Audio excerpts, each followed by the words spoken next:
श्री काजू यादव जी, डॉक्टर प्रभात जी, मंचा Shri doctor Ishan Shah, doctor Rinki,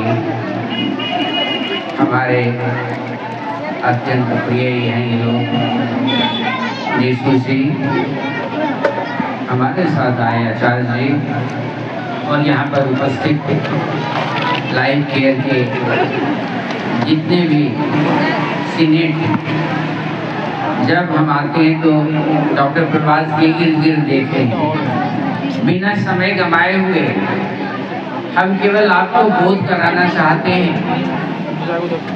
ठीक है, डॉक्टर प्रभात ने इस पीड़ा को उठाया है।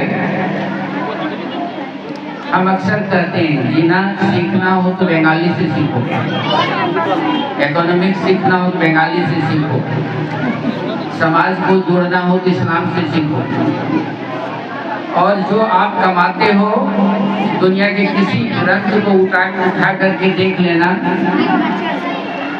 वो सब आपका नहीं है। जैसे एक परिवार में 2 आदमी 3 आदमी निकम्मे होते हैं, कमाने वाला होता है, अपने पूरे परिवार को लेकर के अंतिम क्षण तक होता है। तो हमारी परिभाषा है वसुधैव कुटुंबकम, और इस आधार पर यदि पूरे संसार को परिवार माने तो उसमें कितने भिखमंगे हैं और कितने नीडी हैं। इसलिए हमारे परम पूज्य श्री स्वामी जी ने कहा था, अक्सर इस बात को हम दोहराते हैं क्योंकि समाधि के समय में उनके श्री मुख से निकला था कि दुनिया में अमीरों की जिम्मेवारी बनती है कि गरीबों की संख्या ना बढ़े। अमीरों की जिम्मेवारी बनती है कि गरीबों की संख्या ना बढ़े। ये मात्र एक औपचारिकता नहीं है, एक मलाई का कार्य मात्र नहीं है, हम किसी को कुछ दे रहे हैं। समाज के लिए आपको समरसता चाहिए, सुरक्षित समाज चाहिए, और इस तरह के उठापटक से बचना चाहते हैं तो अविलंब इन समुदायों का पोषण होना चाहिए, उसका परवरिश होना चाहिए, उसका संरक्षण होना चाहिए। और ये मिशन प्रभात जी ने जो किया है, ठीक है, क्रांति तो किसी के दिल में उपजती है, कायनात साफ हो जाता है। तो प्रभात के साथ धीरे धीरे लोग जुड़ ही रहे हैं, और अच्छाई वो खुशबू होती है जिस पर लोगों को बुलाने की जरूरत नहीं पड़ती है, उस खुशबू में लोग सड़ते चले जाते हैं। मैं इस संस्था के भविष्य की मंगल कामना करता हूँ, और डॉक्टर प्रभात को ऊपर वाला एक दीर्घायु जीवन प्रदान करे। बाकी सब लोग आप जानते हैं, गांधी को आज भी आप पूज रहे हैं। गांधी जी आज के दिन याद किए गए, एक लाठी और 2 छड़ी लेकर के उस आदमी ने क्या किया किसी से छुपा हुआ नहीं है, लेकिन आज वो पूजे जाते हैं।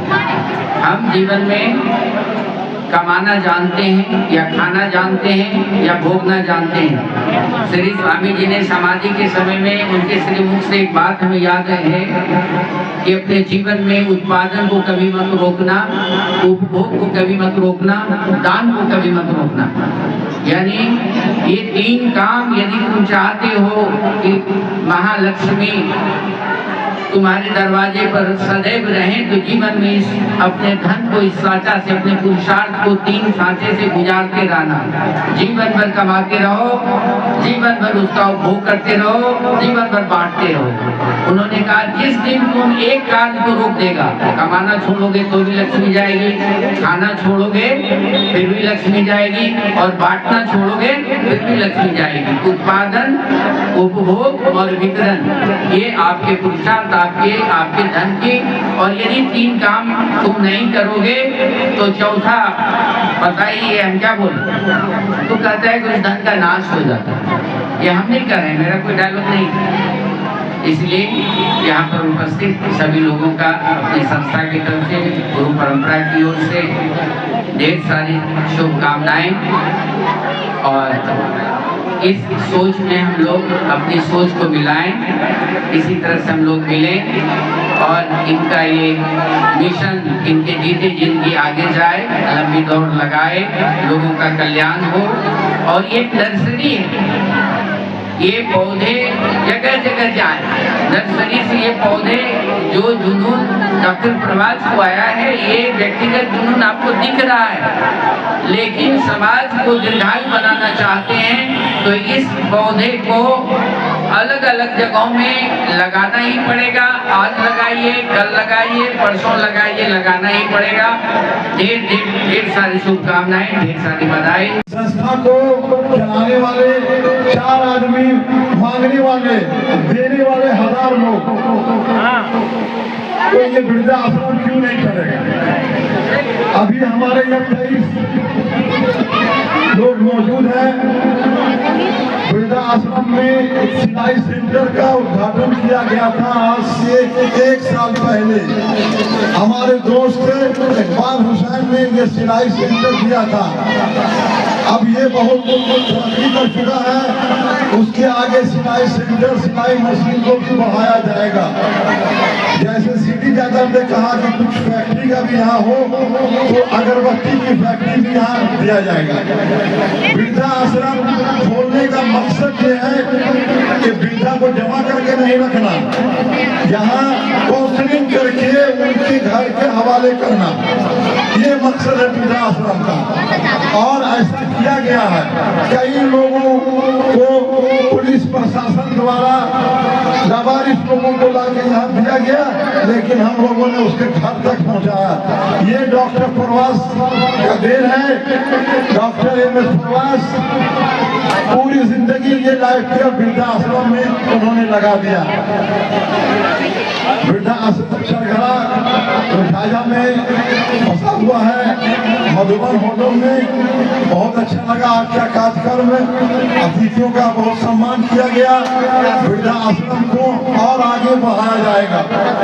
जितने मीडिया कर्मी हैं सभी से मेरा नमस्ते करते हैं उनको। मैं शुक्रिया अदा करता हूं कि आप लोगों ने भी अच्छा कवरेज किया है। जय हिंद, जय चरघरा, जय वृद्धा आश्रम। मजाए रहते हैं। ये बहुत तरक्की पर हुआ इनका। अभी तक जो भी काम इन्होंने किया था, मुझे लगता है कि सबसे अच्छा काम यही है और आगे होता ही रहेगा। वृद्धावस्था के लोग मदद करते ही हैं, बच्चों के लिए बहुत कुछ कर रहे हैं और अपने स्वास्थ्य का भी ये ध्यान रखें। बस मुझे नहीं कहना है, चीनी वाली चाय नहीं पिए। Thank you. निर्भय वृद्धा आश्रम में आए हुए जिला के सम्मानित अतिथिगण, आज बहुत गर्व होता है जब प्रभात साहब शुरू में बोले थे कि मेरी सोच है कि कोई व्यक्ति जो अपने घर से उपेक्षित हो वो भूखा नहीं रहे। आज उनका सपना साकार हो गया है और झाझा के और इस जिला के जो भी सम्मानित दाता इस वृद्धाश्रम में प्रभात साहिब के संस्था को सहयोग करते हैं, मैं झाझा के पावन धरती पर उन अतिथि जन को भगवान के रूप में नागरिक अभिनंदन करता हूँ। समय भी हो गया, वक्ता भी बहुत है। लोगों का मैं डॉक्टर रिंकी कुमारी हार्दिक अभिनंदन करती हूँ। सर्वप्रथम मैं ये कहना चाहूँगी कि वृद्धाश्रम और ये अनाथ आश्रम और जो गरीब पीड़ित शोषित बच्चे हैं और जो लोग हैं जो समाज में बहुत ही हेल्पलेस है, तो उनका इतना मदद कर रहे हैं प्रभात जी, तो उनके लिए बहुत ही गौरव की बात है कि हमारे देश का, राज्य का भविष्य जो हमारे बच्चे हैं, जो नींव हैं, उनके लिए इतना कुछ कर रहे हैं। और अभी मैंने एक बच्ची का एक स्पीच सुना जो बहुत ही ओजस्वी भाषण दे रही थी। तो इस तरह से शिक्षा का कार्य, जिसको भी खाना खिलाना, बहुत ही तरह का कपड़े, मकान, तो इस तरह का, तो इन लोगों के लिए तो यही कहा जा सकता है कि दीन सबन को लखत है, दीन नहीं लखे न कोई, जो रहीम दीन नहीं लखे, दीन बंधु समझो। तो ऐसे विचार के लोग हैं, तो इनके लिए बहुत बहुत सराहनीय कार्य कर रहे हैं, तो बहुत बहुत बधाई है इनको।